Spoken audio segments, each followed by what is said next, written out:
Alrighty, everybody. Hello and welcome back to episode number 6, draft reactions and an early rookie draft here at the 306 Fantasy Football Podcast.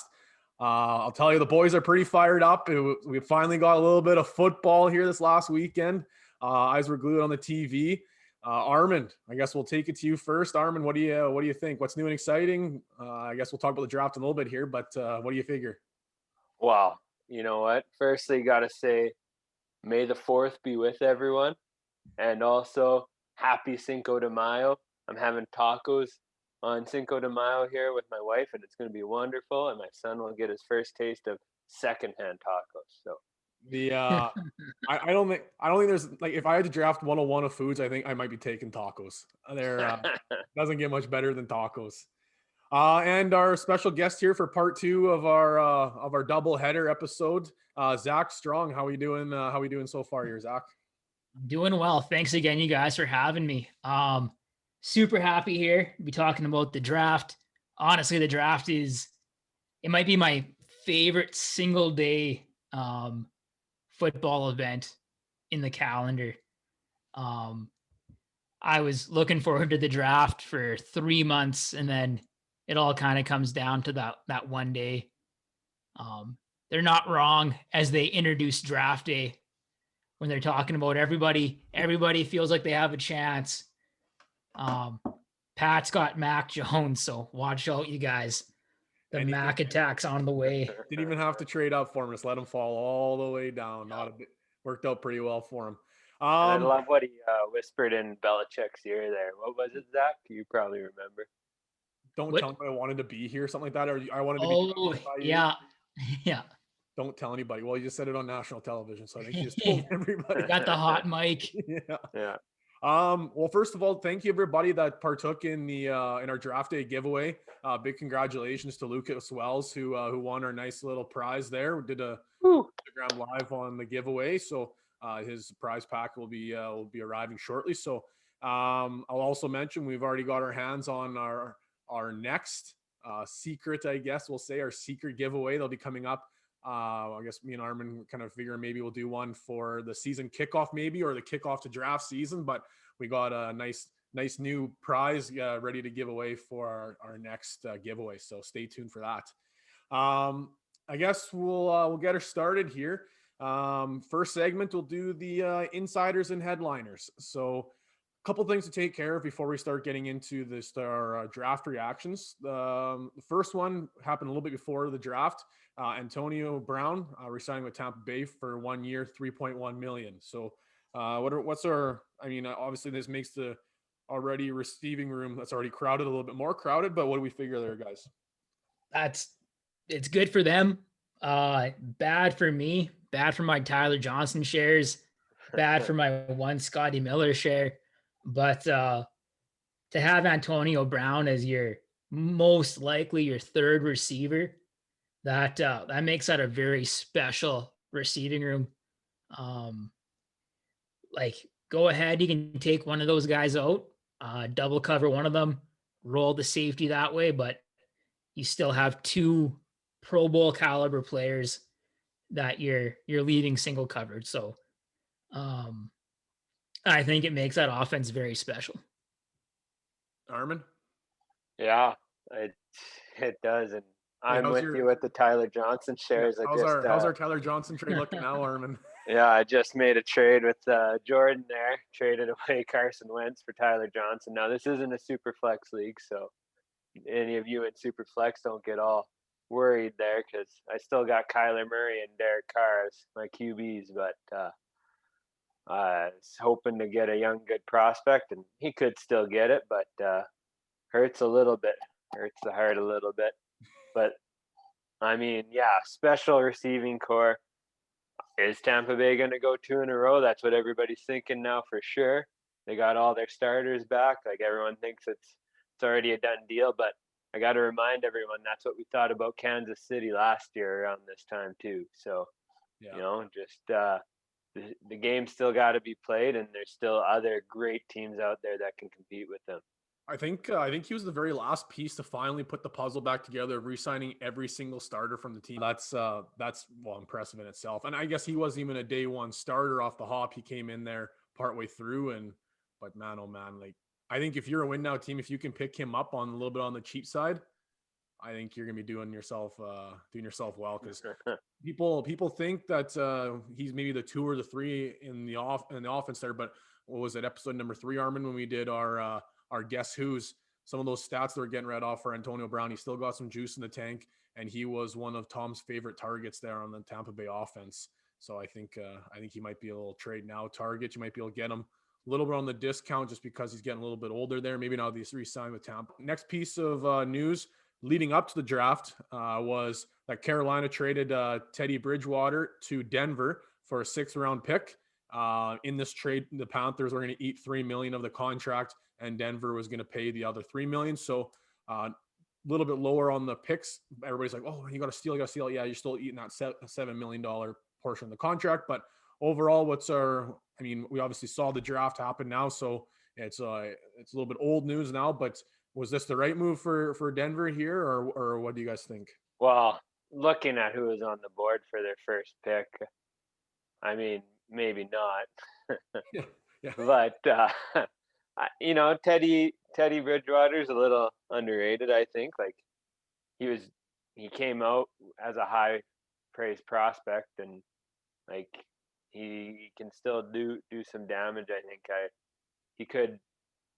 think he definitely will beat out Drew Lock. That might be a bit bold statement there, but I think he will, and he'll end up being the QB there this year. But I mean, Fields was still available at that point too, right? Yeah. So Yeah. Oh, yeah.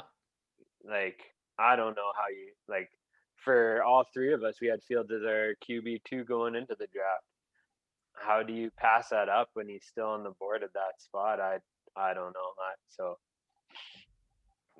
I mean, they stuck to their guns. They showed they had a commitment to Teddy and Drew Lock, but oh, It wasn't long ago when everybody was saying Drew Lock is the next breakout candidate, and oh boy, did he prove everybody wrong there. I think in a big way, but I don't know. I guess we'll kind of get into the draft a little bit there, but I personally think this is obviously a huge upgrade for Teddy.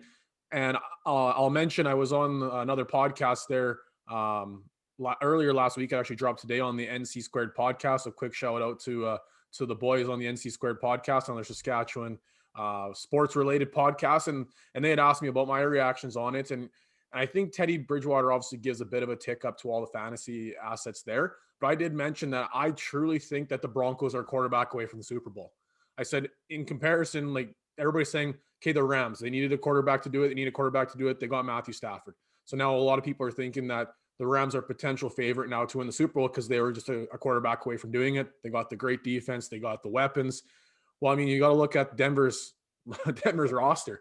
Like that defensively, they've got to be one of the best teams in the league. And then you look at all the weapons they have on their roster, including some of the players they picked up in the draft. They got to be a quarterback away from the Super Bowl too.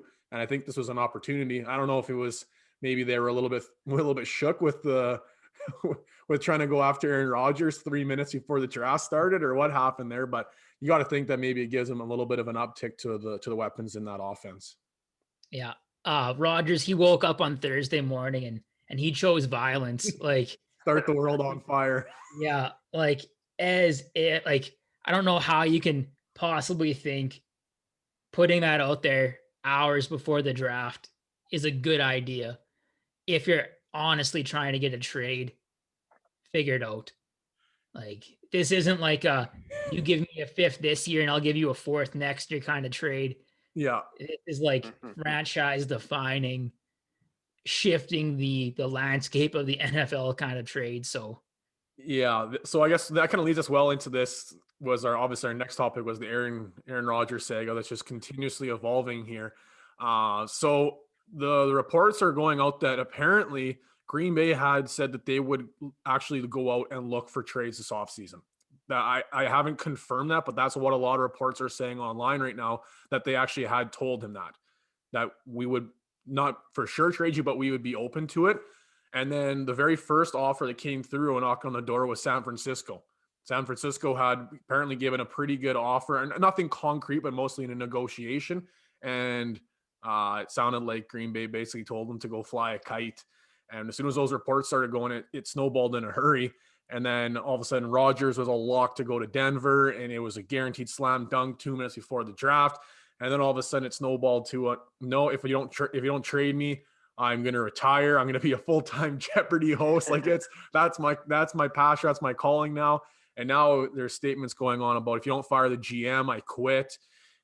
There's rumors of him getting traded here, rumors of getting traded there. And it's just an ongoing saga. I guess might as well start it off point blank, ask the question. Do either of you guys think he legitimately gets traded? Green Bay seems pretty stubborn here. And they're kind of, we've talked about it before, like more of an old school mentality in their front office. Like you see players in the NFL starting more like the NBA here, where they have a little bit more power in what's going on and a little bit more say. And I think Green Bay is kind of like, yeah, we're having none of that. You have us, or you have a contract with us, you're going to play with us, and if you decide to sit out, well, that's on you, not on us, kind of thing. So exactly. Yeah. I think he gets traded. I do. Armin, you talked about the Green Bay front office being stubborn. Well, I think Aaron Rodgers might out-stubborn anybody. If there's anyone who's going to be, I think it would be Rodgers. I agree.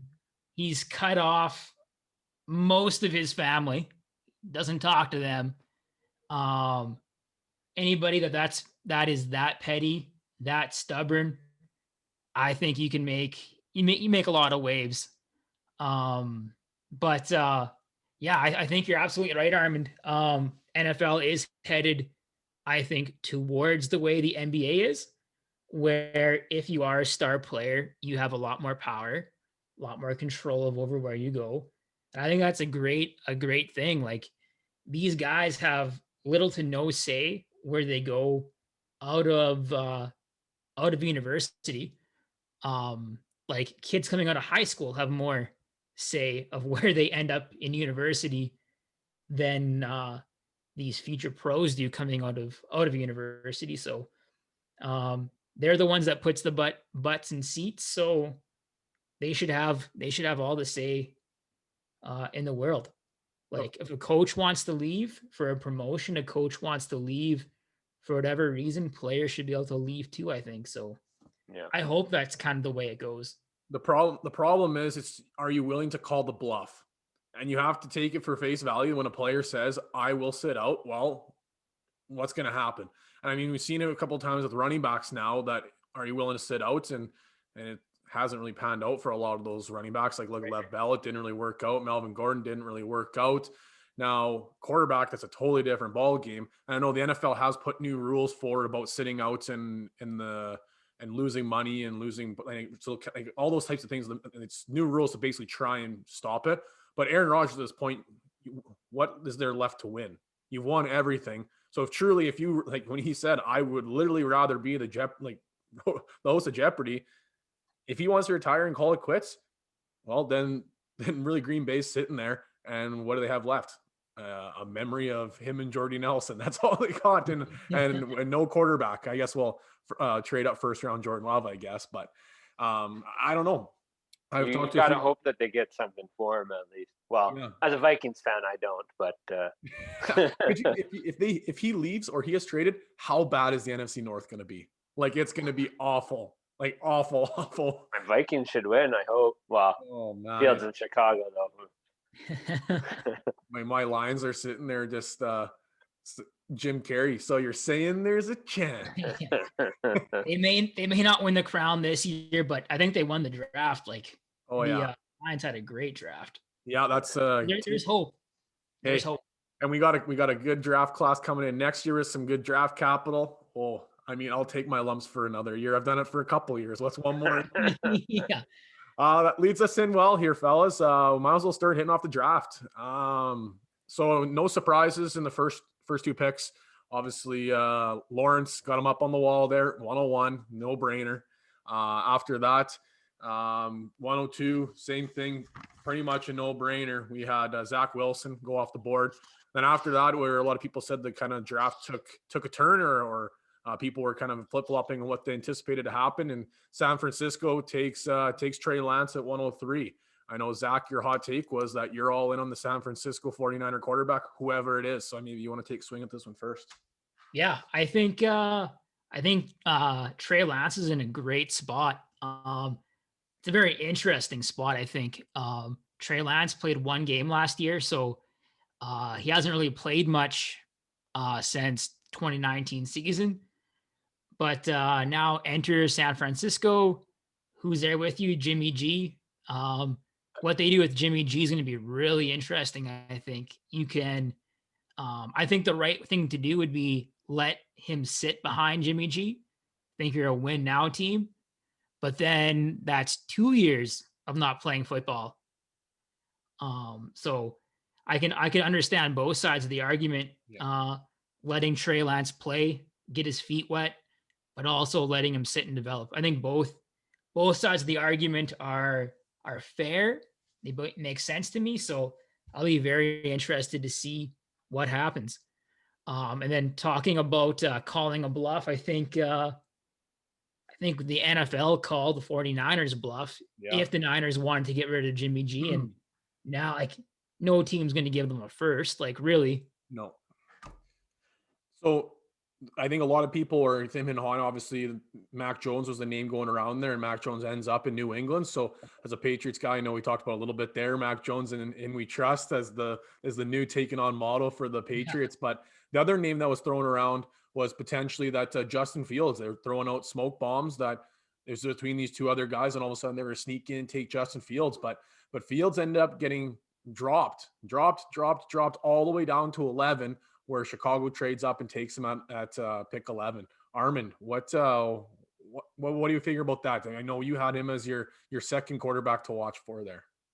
Yeah, well, first I just want to piggyback off what Zach said about Lance there, and I think you gotta let him play. You see how San Fran actually was fairly productive with Nick Mullins at quarterback, so I think let him play, let him develop while playing. I think it won't hurt him because that offensive system can run with a mediocre quarterback. So a developing quarterback, it can probably run as well. And that's a great pick for San Fran with his mobility, along with those yak yard kings that they have in San Fran. I think that's going to be a nightmare for defenses to cover. Now on to Fields there. That whole like movement in the draft there of all those trades, that you can see that Philly trading up to get Smith there, the Eagles trading up there, gave Chicago the opportunity to get Fields, I think. If it wasn't for that, like the Giants obviously were looking at getting a receiver there and they wanted Smith. And without that move, Chicago doesn't get Fields. So I think Chicago fans, you gotta thank Philly for that one. I love the fact that trade happened interdivision too. Just Jerry Jones just saying, you know what, I hate the Giants more than I hate the Eagles. I love it. Yeah. I am a little worried about him in Chicago though. I know we said landing spots don't matter last week, and I agreed with you. But Chicago just has a bad history of wrecking QBs lately. Trubisky's elite though. So I'm worried about that. I really wanted to cheer for Fields. I remember telling you this during the draft, Jordan, that I like Fields. I want to cheer for him. But going to Chicago, I'm like, I don't know if I can cheer for him there. Again, my Vikings glasses coming on again. And NFC North, I hope not. Well, we talked about that on the pod last week or 2 weeks ago, Zach. I was saying, I'm going to have to watch Justin Fields with interdivision until the next 20, 30 years. And now that's mine and Armin's nightmare. Yeah. We're living it. Yeah. Really happy that you guys have to live that nightmare. I just have to watch babyface Zach Wilson. Yeah, it'll be 20, 30 years of Fields stomping us. It'll be 20, 30 years. And babyface won't even have a speck of hair on him yet, maybe. Yeah. All I got to hope is that Fields has the same career path as Tannehill. That's fingers crossed for that. Sorry, Justin Fields. I hope you dive bomb for 1 or 2 years and then go somewhere new and take off. Yeah, Let's hit hope a for big glow up on that second contract. that. Yeah. Yeah.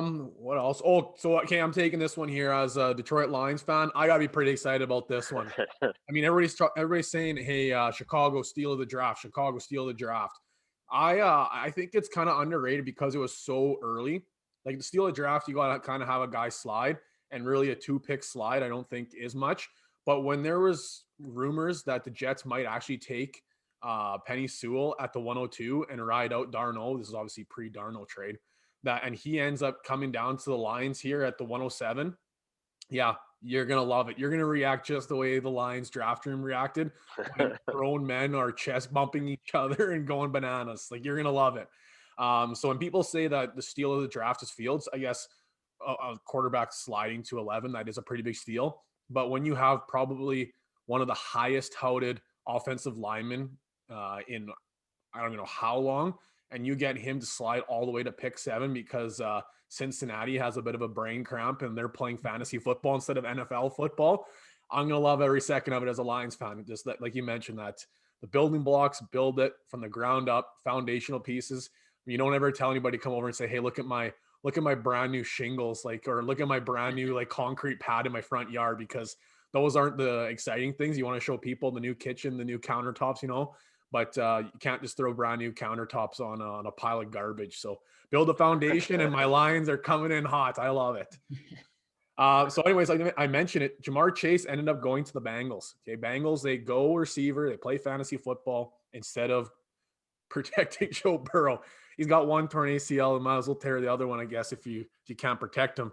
What do you guys figure about that pick? Do you guys think that was a smart move, or it might make you a little more excited for fantasy football, but In this economy, I would not have taken Chase over either of the tackles that were there.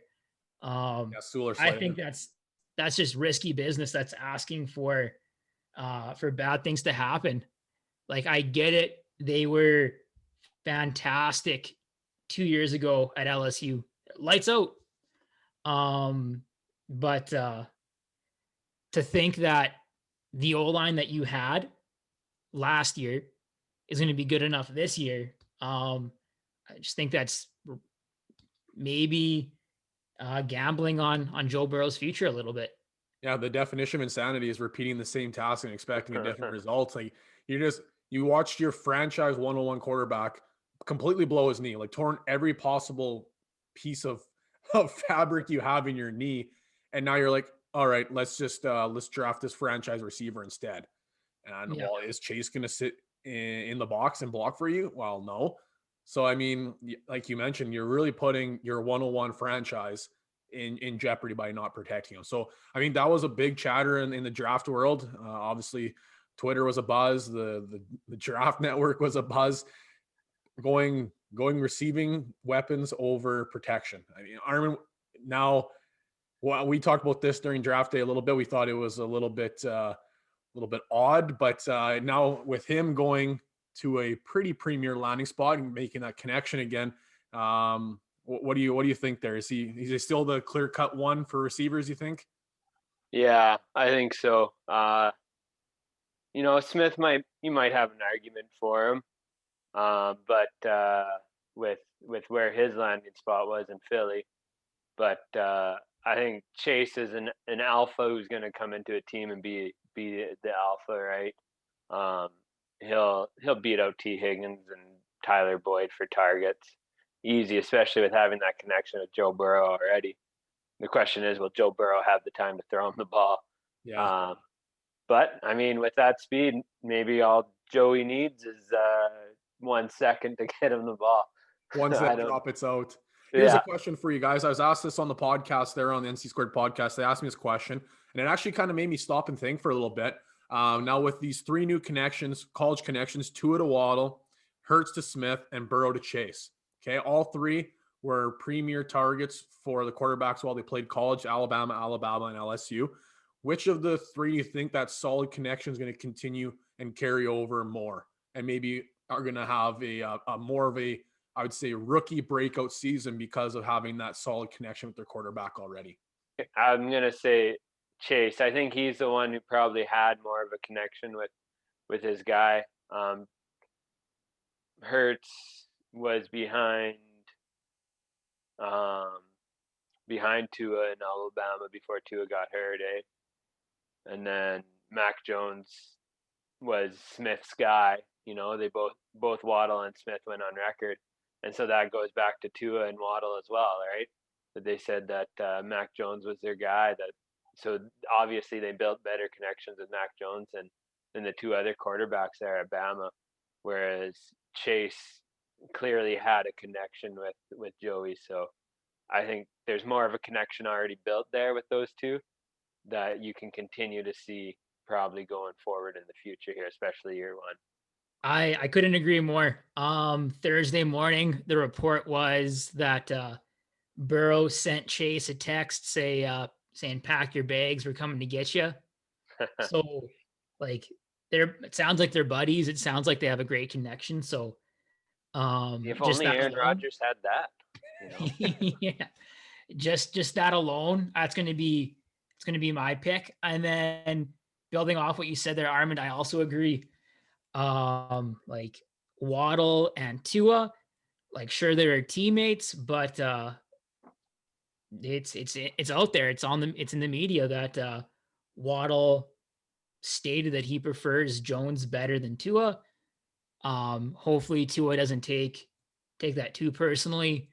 And then with Smith and Hurts was there 3 years ago, and then 2 years ago he moved to Oklahoma, and then last year he's in Philly. So I'm not even sure if they would have had a lot of time to play together, because Smith would have been scout team, he would have been the second team. So like, yes, they're both from Alabama, but I don't know how much of a connection or a chance to play together there would have been. Who knows if they even talk to each other? Yeah. Okay, I think this one, I think we kind of talked about the Aaron Rodgers, and part of the problem was not drafting receivers, and I think a lot of people had them penciled in to take maybe a round one receiver, and they go a different route. It's Eric Stokes from Georgia, and to me, I had Tyson Campbell as Georgia's number one cornerback. I didn't even have Stokes as the number one corner on the team, and they go corner, and obviously the whole Aaron Rodgers thing kind of spiraled from there too. But was that shocking to either of you? I mean, they haven't. I wrote it down here. They haven't taken a first round receiver since 2002, and they hadn't drafted a receiver since 2018. So I mean, it's been a while. So obviously that would have been the first time since 02 they'd have taken a first round receiver. So was it really shocking? I don't know. What do you guys figure? I thought it was likely that they would have went receiver. Just with everything swirling with Rodgers, I thought they might try to just calm the waters and take best receiver on their board and just be like, here's your new toy. Yeah, we did it. Go shut up. Yeah. So I thought Bateman would have been a great fit there. He goes to Baltimore. So then I thought, all right, great. Elijah Moore. Little guy that has inside outside versatility. That's great. And then Eric Stokes, a little surprising. So, but they did need help on the outside there at corner. So who knows? Maybe in a couple of years we'll be like, oh, he's a great player. Good fit. Yeah, right decision. Armin, you were with me. Do you want to? I don't know. I think this is my last 2 cents here for the draft, because after this I might have to take a second and clear my frustrations. But you were with me when the draft happened. Maybe tell everybody what happened on pick 25 there in the draft. Oh, oh man, I was scared to talk to you, man.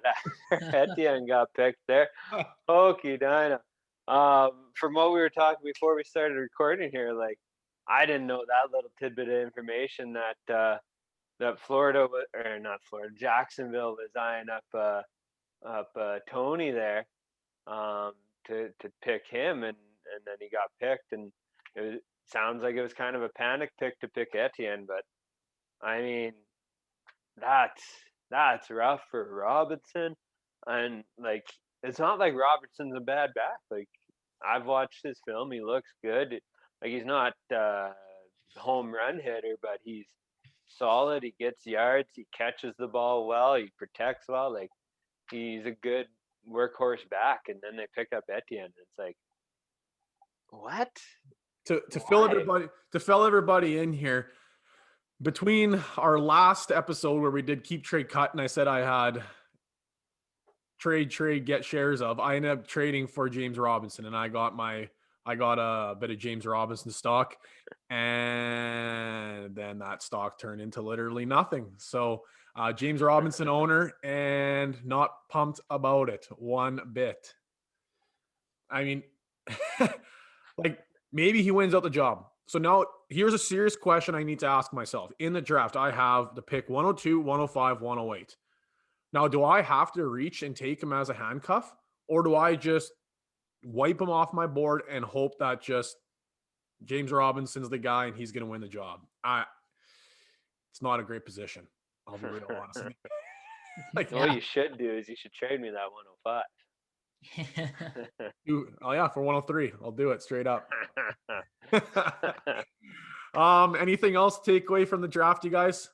I think it was interesting having all these guys that we talked about 2 weeks ago, and then just having some really poor, confusing landing spots. Yeah. I don't think it was a fantasy players, wasn't their dream scenario for a lot of these fits. I think we got spoiled last year with the running backs, with how the running backs fell last year. Even with like Dobbins in Baltimore, I think it was clear to quite a few people that Ingram was going to move on. So we got spoiled last year, and then we got brought back to reality this year where there's only really one clear-cut guy in that position group this year. So yeah, the thing people forget is there is a clear definition between NFL and what NFL needs to do for NFL, and then what fantasy football or Twitter fans or whatever, what they want. And there's a clear definition between the two. And I think, like you mentioned, we really got checked in reality after this, that teams are going to do what's best for the teams. I think a prime example, we talked about it a little bit in our group chat, was Pat Freiermuth. The Pittsburgh, it's not bad, but man, there's so many mouths to feed. I was warming up to Pat, and a little bit I was getting more excited about him and getting the consolation, because I know I'm not getting Pitts in our draft. So I was getting a little bit warmed up to the fact of maybe reaching for Freiermuth, and it's like, man, like now in Pittsburgh, they just drafted Najee. They got all three receivers. They still have Ebron. Now Freiermuth coming in. It's like, man, it's just one of those ones where it's like, I wish something else could have happened. But there was a lot of things like that. Like in early second round, lots of teams are primed up to take running backs. Well, we saw one go off the board, and then we didn't see another one until the fourth round. It was a bit of a head scratcher, and that's like you said, NFL teams got to do what's best for NFL teams, and us fantasy football folks can sit here and cry about it and hope that James Robinson does real good, I guess. I don't know. As a whole fantasy class this year, it's going to be like wine. It's just going to age better with time, like these aren't going to be players that we can just pick and play right away for most of it. Like there's going to be a handful that we can this year, but these are going to be players that we pick and we have them sit on our dynasty roster for 1 or 2 years before we finally start seeing something happen. Yeah, I totally agree with you. I think the best advice that we could give the listeners is, with those guys that aren't producing right off the hop, would be just wait. Maybe they have a couple poor games at the start of the season, and then you find those owners that are in a panic because they use the 104 for Williams, the 106 for Etienne, and they're not getting that return on their investment. That's when you take advantage of those guys. You say, buy low, buy low, buy yeah. low.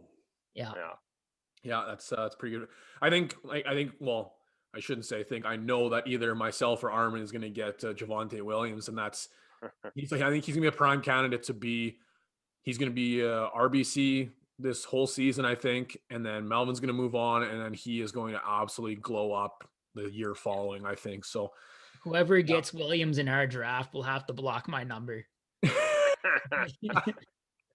Yeah, well, it can't be much worse than some of the offers we've been getting in that league. So, I'm gonna get a burner phone, be texting you guys at all hours of the night. hey, are you up? I want Williams. Yeah, you up? Um, well, I guess there's no keep trade cut this week, guys. We're gonna block it just with we had a lot to talk about, obviously the draft day special and recapping everything. That kind of took the reins for keep trade cut this week. So we'll be coming back with that one in our next episode. So this one now, I guess that leads us right into our offseason segment. And for this one, what we're going to be doing, you guys, is we are doing a rookie draft, and a little bit different than your standard rookie draft, just because we don't really want to give away too much about where we're targeting guys in the draft, et cetera, et cetera. And obviously a lot of other people are doing those same types of rookie drafts. So what we're going to do is we're going to fill an active roster with our rookie drafts. So we're going to draft 7 players. We're going to draft a quarterback, 2 running backs, 2 wide receivers, a tight end, and a flex. So we're going to have 7. So we're filling a whole active roster. And we're kind of going at this, I would say, from a dynasty perspective. Because like we just mentioned, from a redraft perspective, I don't think we're really pumped from the whole draft itself. There's going to be obviously a few guys that pop off and do their thing, but we don't expect there to be 21 players that are going to make a NFL impact from day one. So we're kind of going at this from obviously a dynasty perspective, much the same as your rookie drafts are going to be dynasty perspectives as well too. So before we started today, we drew names, and Zach drew the 101. I am the 102, and then Armand is the 103, and then 201 coming back in the snake draft format. So rookie draft here, 3-team rookie draft. 21 players are coming off the board to fill an active roster. So Zach, you are officially on the clock with your 101 pick. All right. So, well, once I found out I was picking 101, I had it down to 2 guys. It was either going to be Chase or Harris. The wide receiver position is a lot deeper than the running back position. So that made me taking Harris, made that a very easy decision. So with 1-1, I took Najee Harris. He's in the best lining spot of all the running backs this year. Out of any running back that was drafted, he has the clearest path for immediate year one production. He's got that receiving and rushing upside. Think maybe even, not to put too much on him, but like Lev Bell, since he's with the Steelers, that kind of production perhaps. The only drawbacks that kind of get me a little nervous is the offensive line per PFF is 17th overall in the league, so very middling. And like I think Jordan said, so many mouths to feed in that offense. 3 really good receivers, not to mention James Washington. So, and then the 2 tight ends. So lots of guys there, but I think Harris is a smash at 101. Well, that makes my decision real easy at the 102.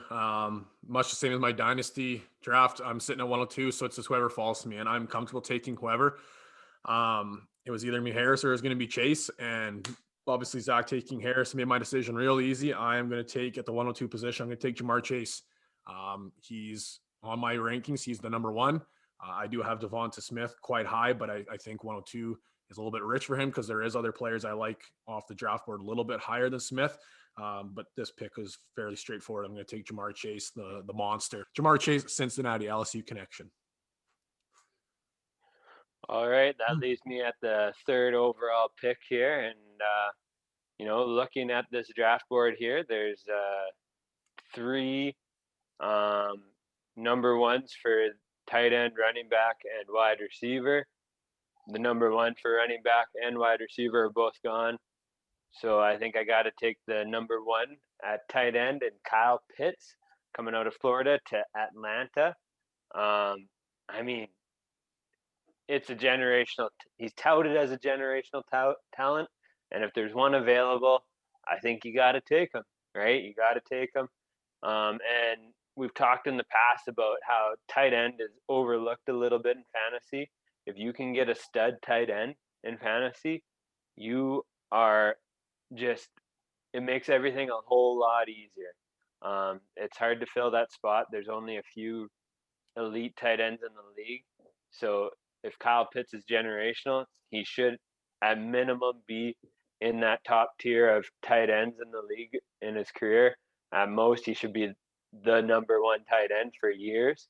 So I'm taking Kyle Pitts.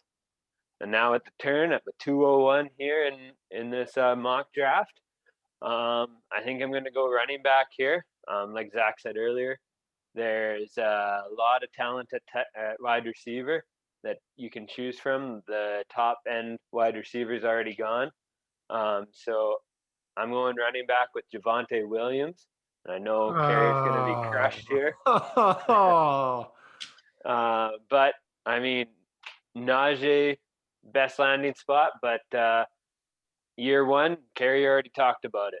Javonte Williams, he's not going to see as many touches. Gordon's still there. Maybe Denver wants to trade him, so they're going to give him touches to keep his productivity up so that they can get value from him. But Williams is a true workhorse back, and he runs with that thunder, and he's going to continue that way in Denver. Well, that is just not what you want to see. I was really hoping he was going to come back to me. I kind of figured that's who you're going to take, but that's real unfortunate. Okay, pick 202. Yeah, I mentioned him in the last bit here. I really wanted Williams, but this pick in my rankings, he's just behind him. Devonta Smith with Philly. He is set up to be the number one receiver there. I mean, we mentioned in the previous pod that Philly's missed quite a bit on the receivers, but I truly think that Devonta Smith is a can't miss rookie here. We talked about his crisp route running. I mean, he is undersized. Everybody knows that now. He's officially weighed in was at 166. It's not much. That's probably my right leg and one arm, I think. But when you have a tactical route runner like that separates just based on routes, I think he's going to be elite. So I will take with my 202. I'll take Devonta Smith, Philadelphia. Cool. That is fantastic news. With Q3, I'm taking Travis Etienne. That landing spot doesn't really scare me. And just with our draft that we're doing, positional scarcity dictates that I think I got to take the last of that upper crust running back. And it is a confusing landing spot with James Robinson, and I'm just banking on draft capital, beating the undefeated or the undrafted free agent in Robinson. So Etienne's first round pick. Robinson was undrafted last year with a new coach. Who knows if Meyer even likes him? So really banking on that. But overall, Etienne offers rushing and passing upside. And I think Etienne hurts Robinson more than Robinson hurts Etienne. Even before the draft, I didn't think Etienne would be a 20 carry kind of guy. So I think having him in Jacksonville, letting Robinson carry the load a little bit is going to keep Etienne fresh. Think of how the last couple of years New Orleans has used Kamara and Lat Murray. Except now instead of Lat Murray, you have Robinson. Instead of Kamara, you have Etienne. So I think that's a great pick for me.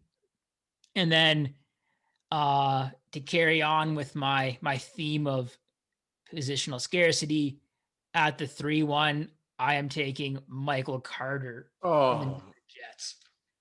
Now, don't get me wrong. I don't think Michael Carter is the 7th best player in this draft, but you guys can go start Kenny Gainwell or Trey Sermon or whatever in your running back spots. Oh my, I didn't think you're going to take both. I thought one was going to slide, at least one.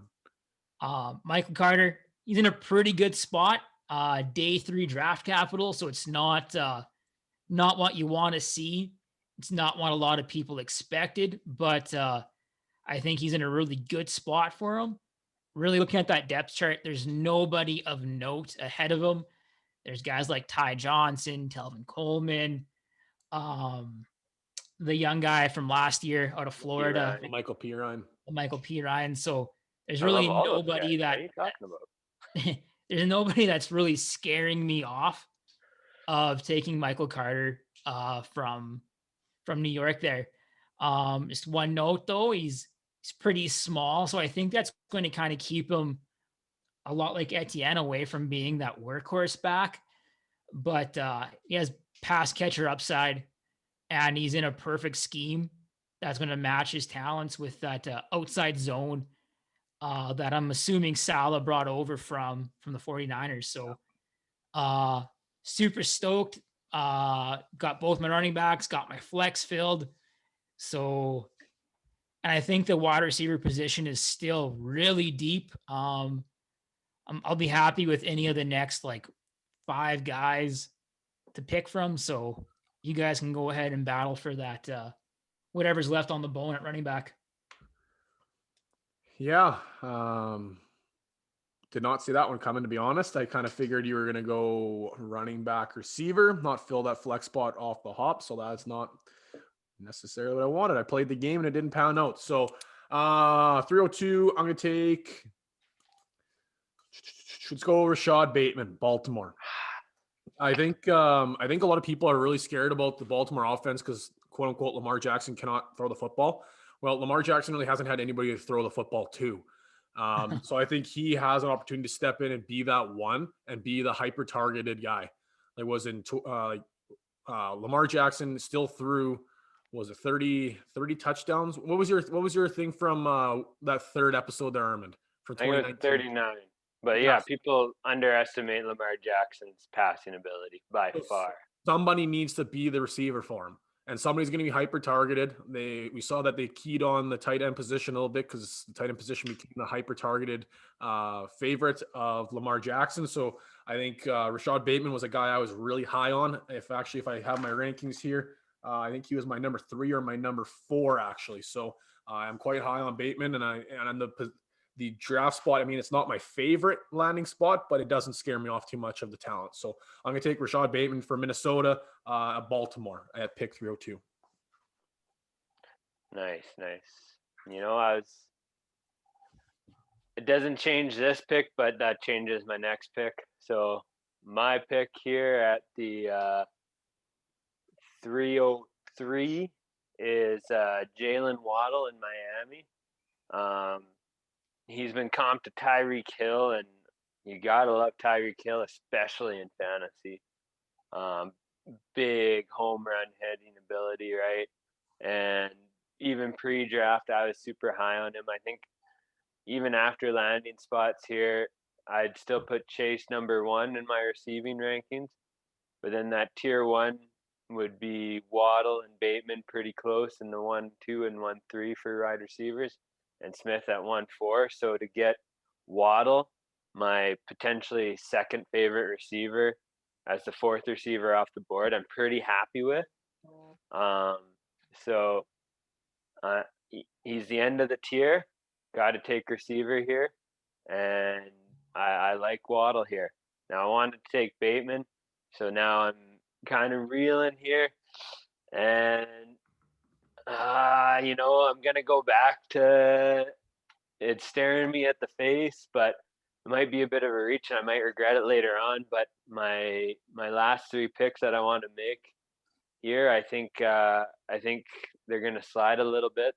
The guys I'm high on, maybe not most people are. So I'm gonna take another franchise generational talent with Trevor Lawrence here. I mean, he was the clear-cut number 1 football-wise. He is going to be the clear-cut number 1 dynasty-wise.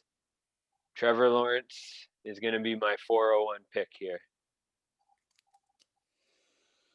Okay, I wasn't thinking quarterback, so that doesn't change my pick, but I'm got to get a running back here. I lost out on my 2 guys trying to play the game, and the game didn't really work out here. I'm going to take 402. I'm going to go Trey Sermon from San Francisco. He was a guy that I kind of liked. I mean, not obviously the upper echelon of running backs, but the landing spot it's one of those ones where if the cream rises to the top, you're going to have gold. We talked about how much we like San Francisco's offense already. And Trey Sermon, I mean, he's not elite. Like, he hasn't shown to be elite yet, but he is a very, very capable back. And if he does take over that role in San Francisco, I think that's a really prime position to have. We've already seen with San Francisco with the injury problems, and whoever their lead back was, it has been really good for fantasy. So if Trey Sermon can rise to the occasion and take over that position in San Francisco, then that's going to be a prime location, and especially to get him this late in the draft. When you need to start picking off some running backs here, I think it's a great pick. So I'm going to take Trey Sermon from San Francisco as my first running back. I like that pick a lot for you there, Jordan. It was a toss up for me between Sermon and Carter. Went with Carter, just a little bit higher rated pre-draft. So stick with your board for me. So with my next two picks here, my running backs are full, my flex is full. So I'm going to double dip at receiver. So I guess first I'll go with Terrence Marshall. I certainly thought he had first round talent before the draft. Fell a little bit. I looked into it. Sounds like there's some possible nagging injuries, I guess, that have been dogging him for a little bit. So he kind of fell a little bit, but still first round talent, I think. Offers that inside outside potential. Look for him to maybe play all three receiver positions. Pairs up with his old college OC and Joe Brady now in Carolina.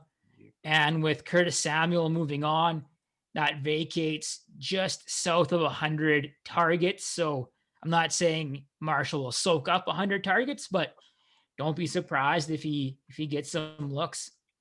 And I would certainly not be surprised if after, a year or two, we're all sitting here thinking, how on earth did Terrence Marshall fall all the way to day 2? If you had to pick one guy that's going to fall and you were shocked about it, I would say that's got him and Elijah Moore. I think those are my two guys that I think that will be shocked, because in my pre-draft, like in my mock draft pools, I had Elijah Moore pencil in the Titans in the 22nd pick. So I think those are two guys that I'm in a great spot. I'm shocked those guys slid. Yeah, so I think those will be guys that we're going to look back and be like, oh man, how did that happen? But once again, NFL draft, baby. Yeah. And speaking of Elijah Moore, here we go. So start the 5th round. I'm going with Elijah Moore out of the New York Jets. The fact that he went to the Jets, I hate. I don't want any Jets on my fantasy rosters. Can't forgive myself for cheering for them, but I got 2 of them today, so look at me go. You heard that first, folks. Converted Pats fan to Jets fan. You heard it here first. Yeah. When you draft Elijah Moore in the coming months, especially in Dynasty, you have to know what you're getting into, and you have to know that you'll likely need to be patient with him. Right now, if I had to guess, I'd say the top 3 receivers for the Jets are going to be Corey Davis, Denzel Mims, and Jamison Crowder. Whether they cut Crowder in the coming months and save a little bit of money, or they let Crowder play out the last year of his contract, that's to be determined. But I think Crowder is going to be the guy that holds more back this year, potentially. I think once Crowder leaves the Jets, whether this year or after the season, he is somebody that could have Tyler Lockett upside. He doesn't offer elite size or speed, but it's got really good routes, quite deadly with the ball in his hands. So I think he's going to be somebody that Zach Wilson really, really likes, whether it's with just quick screens or designed easy throws.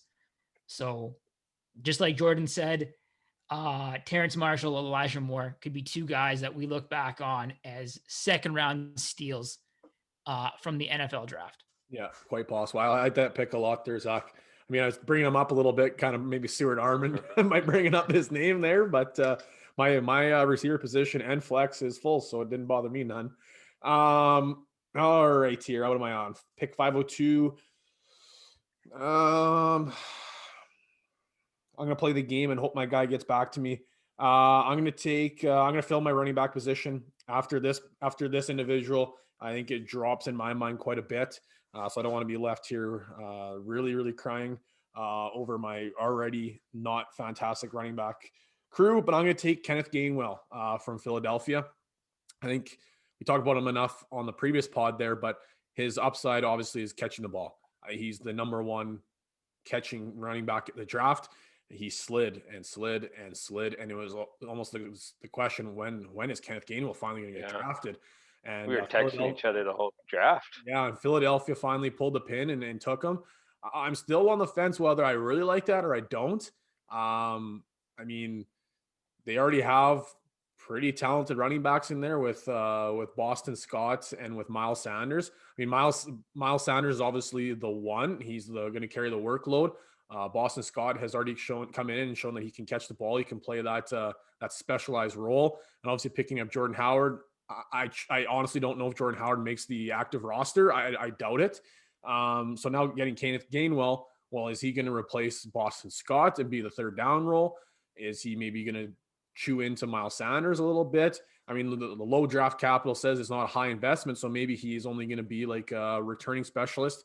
That was a comment one of my fantasy football friends there had given me, and I said, you know, it actually makes some sense with the draft capital. But I was very high on him going into the draft just because of the catching ability. So I guess he is my next running back off the board here and on my ranking. So I'll take Kenneth Gainwell to pick 502. I actually love the landing spot for Kenny G there. Like the new head coach for the Eagles, Nick Sirianni, I think I pronounced it correct. You did. He's from the Colts. So think Naheem Hines kind of role there for Gainwell. And looking at the receiver room for the Eagles, there's really nothing set in stone there. They have Rager from last year. They have Smith from this year, but Gainwell, a former wide receiver. I'm not saying they're going to use him solely as a wide receiver, but he can offer a little bit of receiving upside. Yeah. So I like that pick a lot for you and for the actual like the Eagles, right? Yeah. You know, Gainwell is maybe someone I should have taken when I was reeling and reaching for Trevor Lawrence there. Oh, I would have Same been with Terrace Marshall. I would have been hooped at the running back position. You know, but that landing spot, I kind of like it. He's a versatile weapon that I think you can get him involved in any part of the game, and so he could even be on the field at the same time as Sanders. And I kind of talked about it last week with the less is more for Sanders, and maybe Gainwell's part of that plan. Maybe they picked Howard just in case, picked him up, and now he's going to be kicked to the curb, and we're going to see more Gainwell. Yeah. So that leaves me here. I'm not too sad though, because there's a player here that I think fell in the draft, and he got actually not bad landing spot. Okay, I'm gonna take Chuba Hubbard here. I'm going to Carolina. He's got that big playability. He's talked about how he wants to model his game after CMC. So who better to play behind than the guy you're modeling your game after?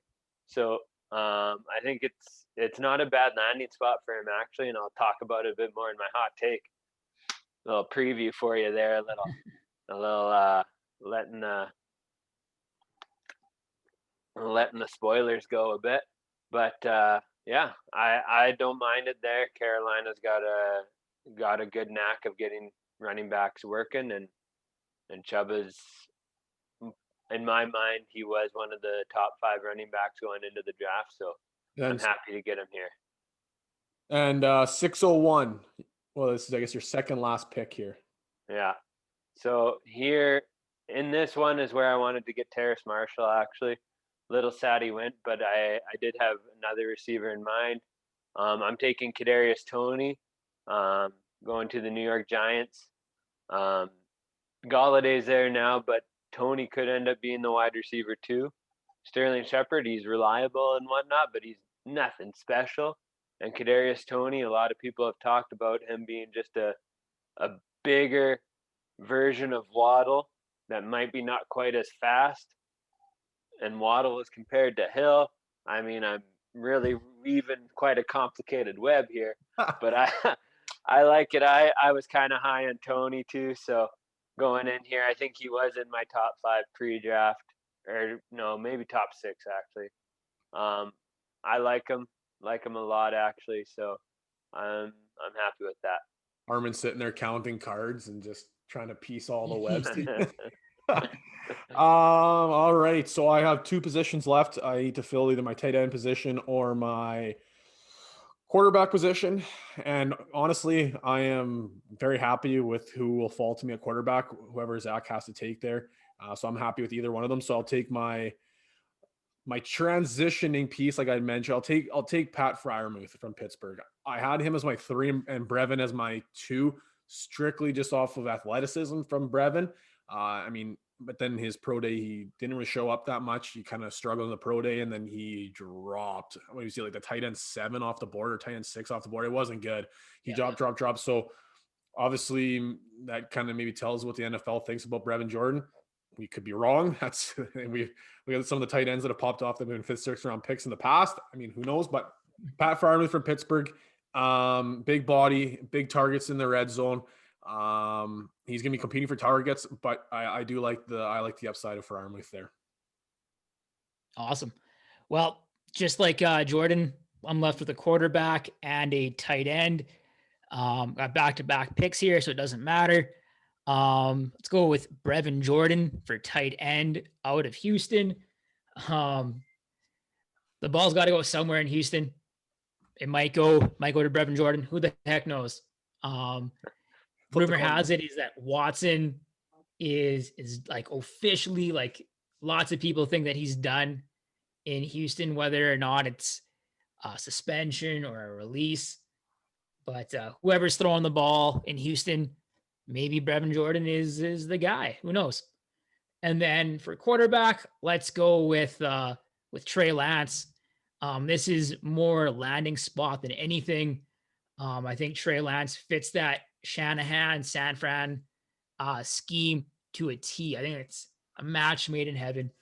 Lance has all of the physical tools you could possibly want, surrounded by great weapons. Debo, Ayuk, Kittle. He's 1,000-yard rusher years from a season ago, so passing and rushing upside. But just like Elijah Moore, you will need to be patient when you draft Trey Lance, especially in a super flex. If you draft Lance in a standard draft, 1 QB draft, you're probably not banking on him playing right away. But if you do in a super flex, you are, good chance that you're hoping for him to play right away. But until Jimmy G's gone, I think there's a good chance that Lance backs up Garoppolo for at least a season. Yeah. You had mentioned quite a bit there. What is your hot take last episode too, that you're all in on the San Francisco quarterback, whoever it was. Yep. Whoever goes there. Well, this makes it easy for me. I was happy with either him or Fields. In all honesty, I kind of preferred Fields a little bit, as he was my 102 in our quarterback rankings last episode. So I'll take Justin Fields, Chicago. It's going to kill me to cheer for Chicago. I mean, I'm hoping that Chicago striked out the first time they traded up for a quarterback, and now they hit the gold here trading up for Fields. And obviously, with our rankings of Fields, we truly think he's a talented quarterback with the rushing upside. And obviously, you can't argue against the heart that Justin Fields has, and that's the guy I want on my team, is the guy that brings the heart on the roster. So Justin Fields, I'll take as my final pick, 702, Justin Fields, quarterback. Yeah, here's where I regret that pick of Trevor Lawrence. Is I would have been happy with 4 of the quarterbacks coming to me, and there's only 3 of us here.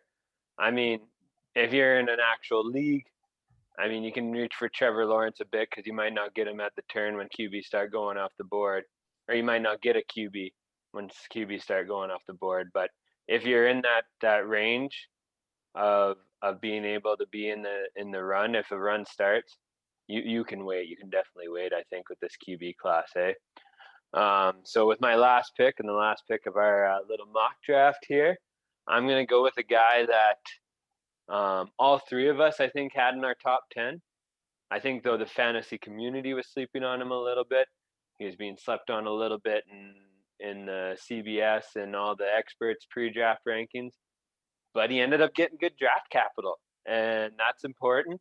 And he got a decent landing spot. And I'm going with Dwayne Eskridge in Seattle. Now, Hey, I like that pick. Hey, thank you. So, I mean, Seattle, you got Russ throwing him the ball. Russ is a great QB. They want to throw the ball. Like, they're going a little bit more back to the run, but they're a team that throws the ball still. And they're going to put up yardage. He's going to be behind DK for sure. You know that. But with the volume there, I think you get a wide receiver 2 or even 3 there, and you could be laughing, especially this low in the draft with the other options available. So, and who knows how much longer Lockett's going to be playing at his elite level. So he could be the guy that's next in line right after Lockett kind of starts going downhill. He could have some immediate impact too. I mean, you saw what David Moore did with his opportunities. Yeah. He had immediate impact. I mean, David Moore is not like a guy you're taking high in your drafts. He undrafted or free, or he's a waiver wire pickup, but he had immediate fantasy implications right away.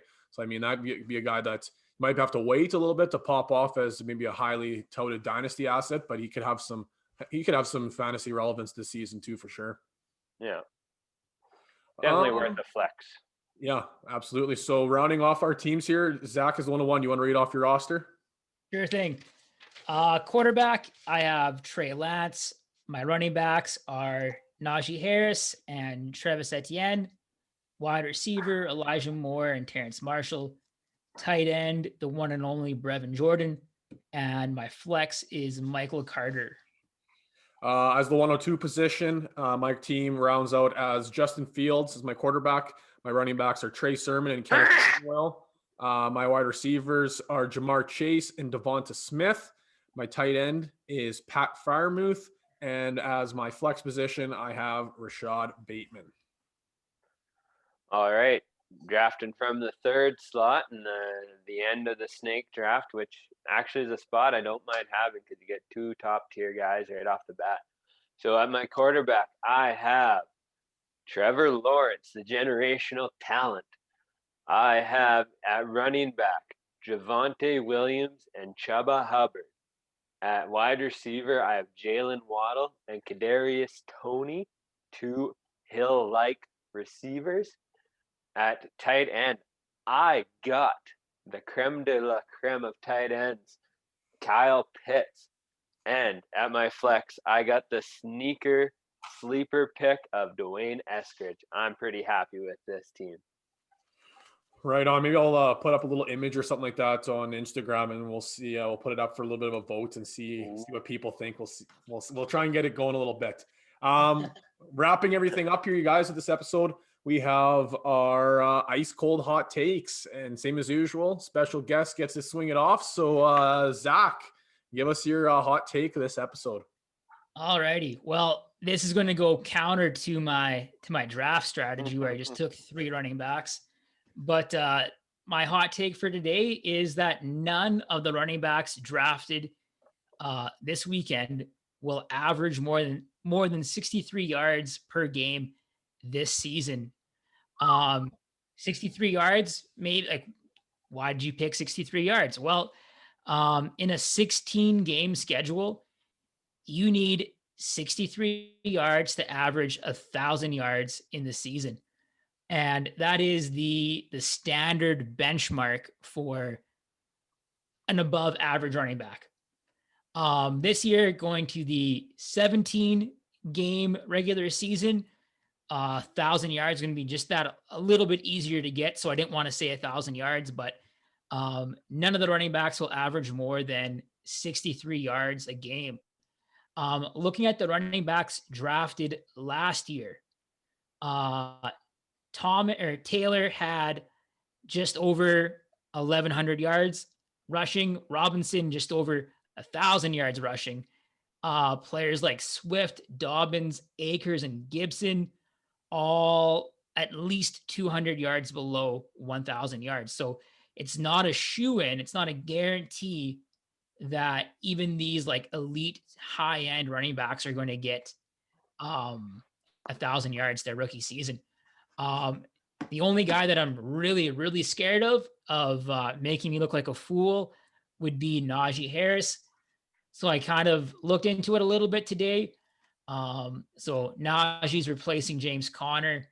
In 13 games, Conner had 721 yards, good for 55 yards per game average. So that's well below the 63 that he would need. And then behind Conner, there was Benny Snell, 370 yards, and Anthony McFarland, 113 yards. As a team, the Steelers had, or the top three rushers had just over 1,200 yards. And PFF had their O line as the 17th in the league, so very average. And that was for last year. And they lost Villanueva, their tackle. So looking at what they did last year in Pittsburgh and looking at all of the other mouths to feed on offense, I think that Harris has a shot, but it's a steep road to climb for him. And then the other guys, they all have stuff in their way. Williams has Gordon in the way. That'll be a true timeshare, I think. Etienne, he's more of a kind of do everything back, I think. So I don't think 1,000 yards is realistic for him, especially with Robinson in town. I looked at Kamara as a comp for Etienne, and Kamara's never had 1,000 yards rushing. Total yards for sure. Kamara's had plenty, but never 1,000 yards rushing. So I would be surprised if any of the running backs that are rookies this year have more than 63 yards per game average. Yeah, that's hot. Spicy. That's hot. Yeah. My question, Zach, is with combined yards, do you think any of them, I would say kind of the benchmark for combined yards for an RB would be maybe 1,200. Do you think any of them will go over that? So we're talking receiving and rushing? Yeah. Well, I think Etienne and Harris would have that potential, I think. Yeah. Okay. Yeah, I think you're right too. Where Najee, if somebody's going to do anything, it's got to be Najee. That's standard. So I guess once again, as our hot takes have been going off the so far this year, time will tell, and time will tell on that one for sure. Armand, hit us with your hot take. I know this one's spicy, and you might get some reactions from this one. Yeah, I am really curious as to what I'm going to get back on this one. It's probably my spiciest one yet. I'm kind of echoing and parroting myself a little bit too with how my argument for it is going to go here. But I'm going to say that Chuba Hubbard and CMC are going to be an RBBC this year, and that it's going to work out well. Okay. So here's what I'm saying. Okay. CMC is elite. And I'm not saying that CMC isn't elite, that he's not going to put up big numbers. I'm not saying that. I'm actually going to be saying the opposite here. Okay. But Carolina's got to start wondering here, he's turning 25 before the season starts, he's starting to get that wear on the tires a little bit higher. And they got to be thinking how can we get as much juice and productivity or years out of this guy as we can, because we just got Sam Darnold, and we got to build for a little bit of a future here. So they're going to be wanting CMC in those plans, right? So they got to try and get as much out of them, and that's where Chuba Hubbard comes in. Okay, he's a 4th round rookie, okay, but he's the next guy in line in Carolina. He's got college productivity in 2019 that shows he can be elite. I talked about how he wants to model himself after CMC too, so he hopefully will have that same playing style as CMC, be able to do the same things, and they can just interchange him easily like that. And CMC has had more than 600 touches in the 2 years that he played fully, and then last year was injury riddled. So I think CMC touches are still going to be high enough that he can be a top tier running back. He's going to be seeing the field in the critical moments for sure. And then probably more of a 50-50 split, I bet, when it's not in those critical moments. Okay. Unless Chuba Hubbard is like going off, and then we might, if he has the series, he might be able to finish it in a critical moment. So I'm thinking CMC is going to finish as a top 5 fantasy asset still this year. He's still going to be top 5 in RBs, and Chuba Hubbard is going to be in top 30. Okay, he's going to be a top 30 asset. Now that's full season, week by week. He's going to have some valleys and peaks here going this year. Okay, it's going to be hard to determine when to play him. So because when he goes off, he'll probably go off, but he might have games where he doesn't get much productivity. So that's my hot take. Carolina's rushing for 5,000 yards this season, I guess. Is Armin, you said top 30. Is that top 30 running back or just top 30 overall? Top 30 running back. So he's going to be like an RB3 in fantasy.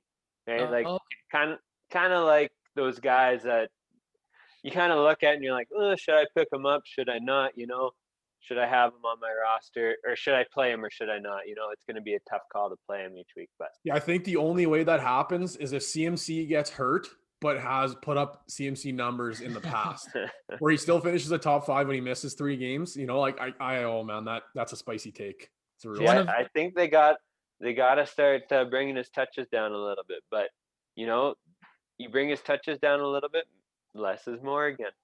Bring his touches down. He's fresher. He's going to explode. He's going to have home run hitting ability.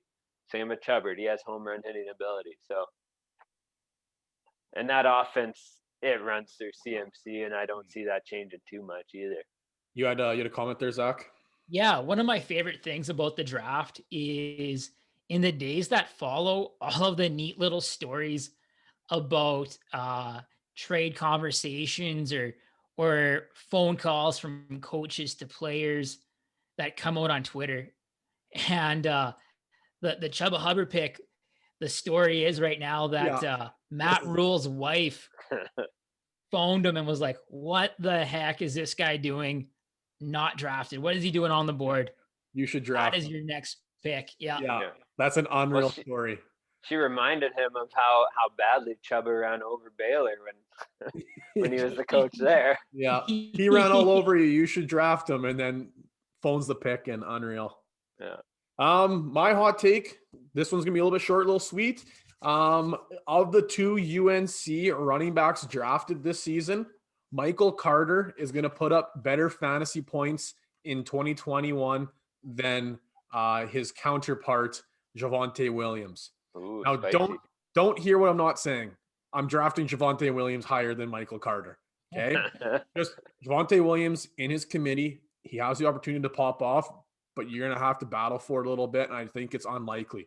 Where Michael Carter stepped into a premier landing spot, and I truly think we are underselling Michael Carter a little bit. I'm not saying he's a top tier echelon, but I think he has the capability because he's been sharing that load with a guy that was traded up for in the high 2s. Okay, he's been sharing the load in UNC. In his 2019 numbers, he had 177 carries for just over 1,000 yards and 3 touchdowns. Okay, and then 2020, while he was sharing that load with Javonte Williams, he had 156 carries, 1,245 yards, and 9 scores. So he put up really good numbers while sharing the backfield. So I think I think Michael Carter is a pretty good pick here for the Jets. And they were looking at taking a running back in the second. And I think they're quite surprised that one of the higher end quarterbacks dropped all the way to their lap in the third there. So he kept dropping. The Jets jumped all over it. So he doesn't have much to beat out. They signed Tevin Coleman, whatever. Michael Pirine, I know he's a rookie, a late round pick last year. Not going to be hard to beat out, I don't think. And Ty Johnson's been bouncing around from organization to organization. So I think he's going to have an easy path to try and be the one there. I don't think he is a bell cow back. I think it's going to be maybe a timeshare between him and Coleman. But like we mentioned, Michael Carter has the high upside of catching the ball, and I think he's going to outscore. So he is going to be the lead back from UNC to lead statistically in fantasy points in 2021. Now, I'm still taking Williams in 105, baby. But Michael Carter is going to be the asset to own of 2021. So that's more of redraft. You want Carter, Dino. You want Williams. Correct. Now, once again, I hope I'm wrong because I want Williams to pop off on my team this year, but we'll see how it goes. Count my chickens before they hatch. Watch, I'll get snagged at 104 or something. But I was gonna say, like, you just told everyone who you're picking at 105. Don't matter. I'm taking it, locked it in. I guess you know 102 to or 101 to 103, so it's only in the 104. Yeah, I locked it in.